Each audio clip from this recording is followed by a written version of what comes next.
Bom, gente, tudo bem? Bom dia para vocês.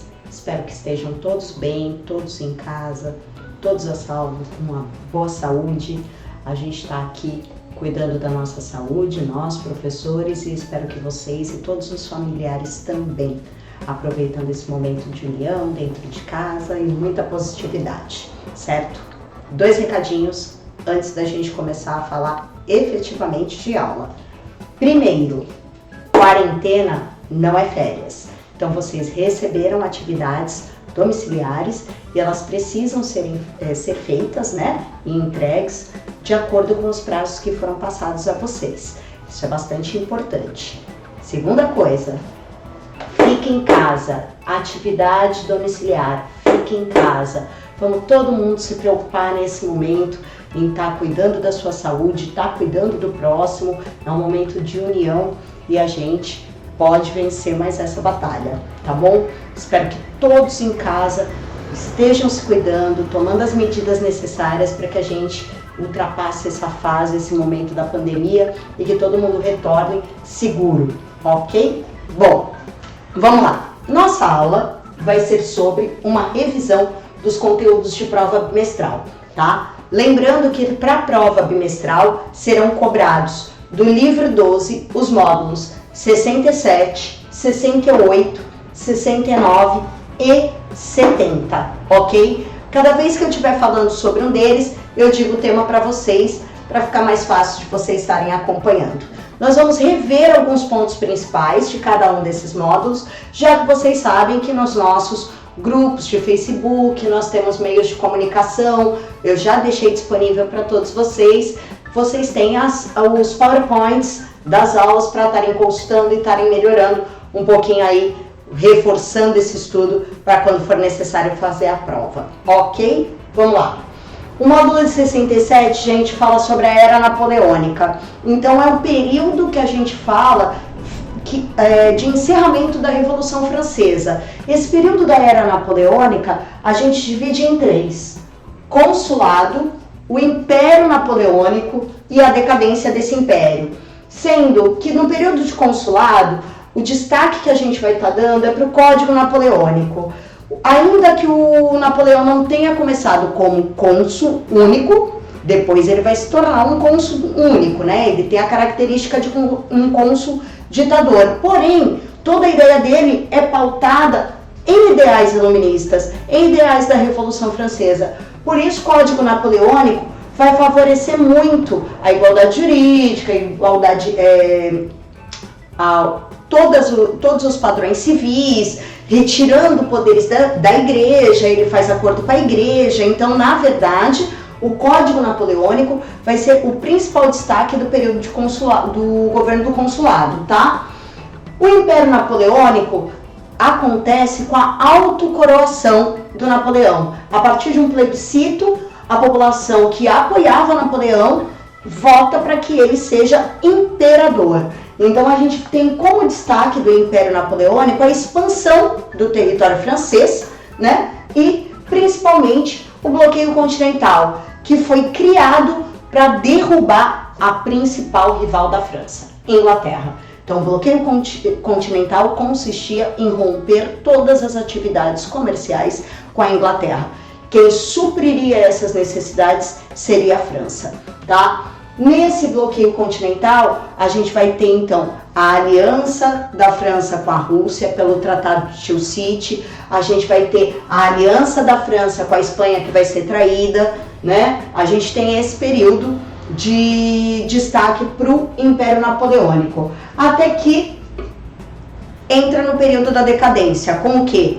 Justamente com a França não dando conta do recado, essa é a verdade, e eles não conseguem mandar todos os produtos necessários para todas as regiões, como a Inglaterra fazia antes, e a primeira a ficar em carência é a Rússia. E a Rússia quebra o Tratado de Tilsit. Com a quebra desse tratado, a gente tem início as guerras napoleônicas, e aí a gente vai ver o exército francês, né, o exército napoleônico sofrendo essa guerra por causa do inverno.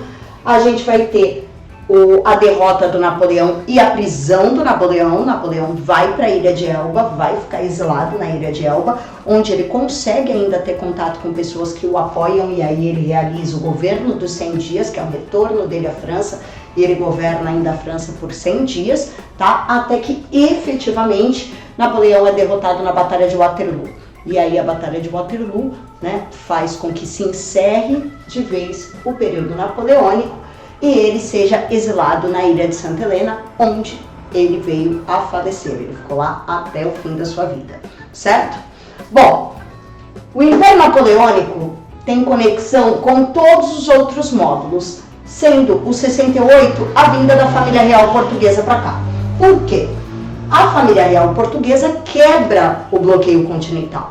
E como eles quebram o bloqueio continental, a Inglaterra, que era o principal investidor, o principal financiamento que Portugal tinha, vai apoiar toda essa fuga da família real para o Brasil, né? A vinda da família real portuguesa para o Brasil. Então essa vinda ela tem total apoio inglês, não só na viagem, como são os ingleses que vão defender o território contra as tropas francesas. Começa então no Brasil o que a gente chama de período joanino, é o período de governo que Dom João VI vai estabelecer aqui no Brasil. E as primeiras medidas que ele toma são as mais importantes. A primeira é a abertura dos portos, que vai fazer o seguinte, vai acabar com o pacto colonial no Brasil. A segunda são os tratados de 1810, favorecendo sempre a Inglaterra, até os portugueses perdem nessa. Então você tem o Tratado de Comércio e Navegação, o Tratado de Aliança e Amizade.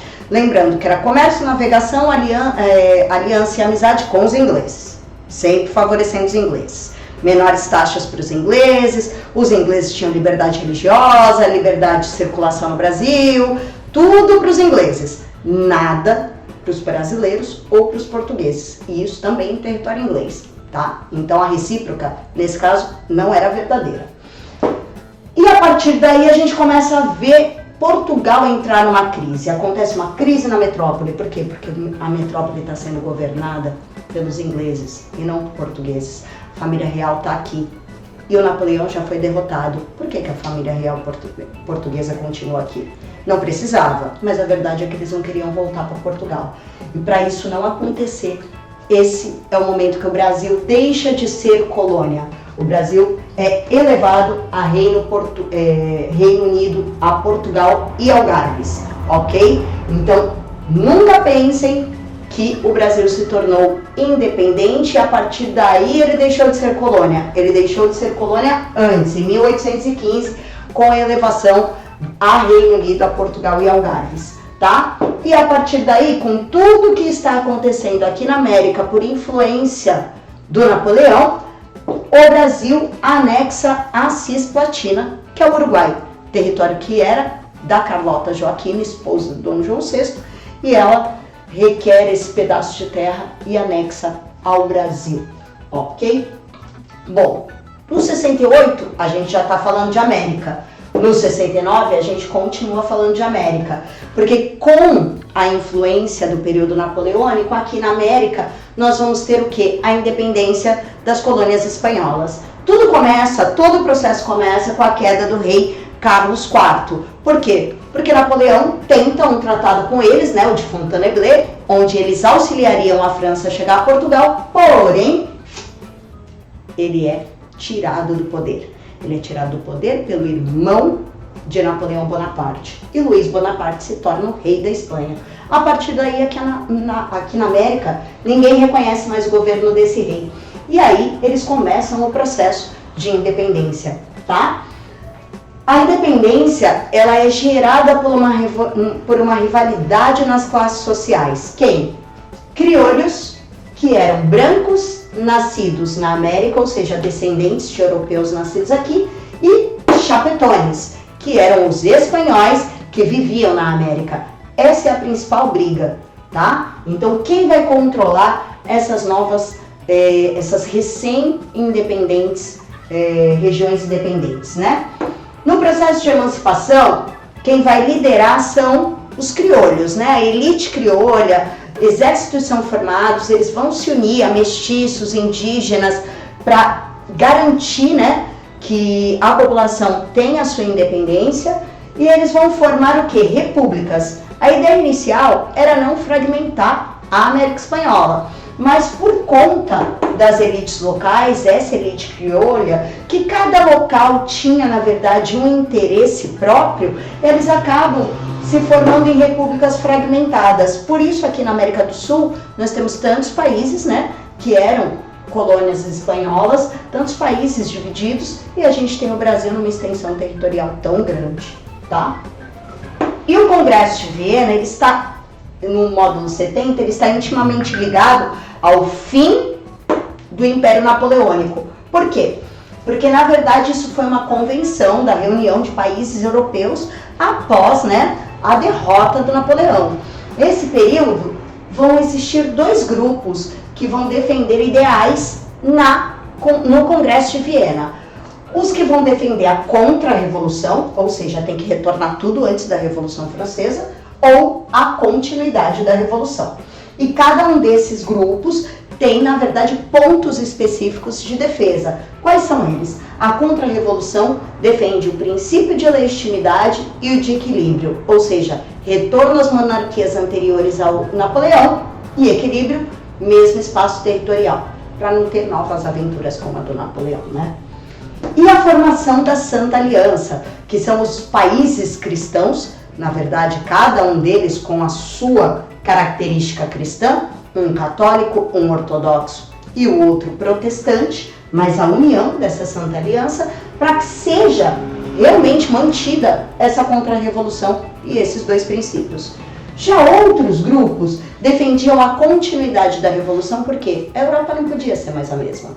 A população já tinha conhecido igualdade jurídica, igualdade civil, e ela não ia abrir mão disso. Então eles acreditavam que novas revoluções surgiriam se restabelecesse alguns ideais da contra-revolução, como, por exemplo, recolonizar a América, tá? Então, com isso, eles defendiam três princípios que são fundamentados no iluminismo. O constitucionalismo, para limitar o poder, né, executivo, as câmaras eletivas, que era a participação da população por meio de voto, né, colocando seus representantes para defender seus ideais, e a igualdade jurídica, ou seja, acabar de vez com os privilégios de classe, tá bom?